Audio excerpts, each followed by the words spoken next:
What's up guys, another gameplay blocks fruit video.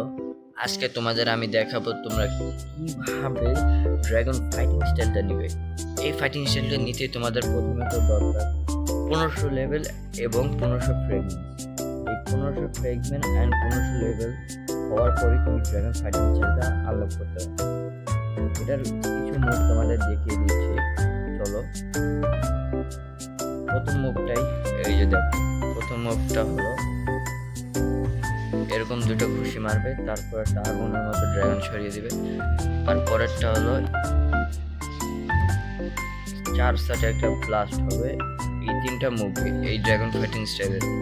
এখন এই fighting স্টাইলটা নিতে হলে তোমার কোথায় যেতে হবে দেখা দিচ্ছি। এখানে এই জায়গাটার মধ্যে থাকে ওই যে এনপিসিটা বসে দাঁড়িয়ে আছে, এই এনপিসির সাথে কথা বলে তোমাদের ড্রাগন ফাইটিং স্টাইলটা দিয়ে দিবে। শুধু 1500 ফ্রেগমেন্ট আর 1500 লেভেল হলে দিবে, তাছাড়া তোমাদেরকে দিবে না ড্রাগন ফাইটিং স্টাইলটা। এছাড়া তোমরা ড্রাগন ফাইটিং স্টাইল দিতে পারবে না। আরেকবার বলে দিলাম, ড্রাগন ফাইটিং স্টাইলটা নিতে পারবে না। আজ থেকে তোমার আনলক করতেই হবে না, তাছাড়াও পারবে না। তোমাদের ড্রাগন ফাইটিং স্টাইলটা নেওয়ার পর তোমরা কীভাবে মাস্টার করবে তাড়াতাড়ি।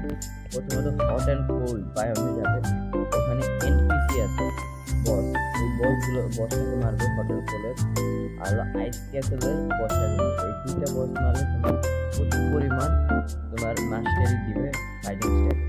এই দুইটা বসে অনেক পরিমাণ মাস্টারি দেয়, যে কোনো সোয়ার্ড গান এবং ফাইটিং স্টাইল দিয়ে মারবে। আজকের মতো এই ভিডিও আজকে আমরা শেষ করি। Bye bye, tata.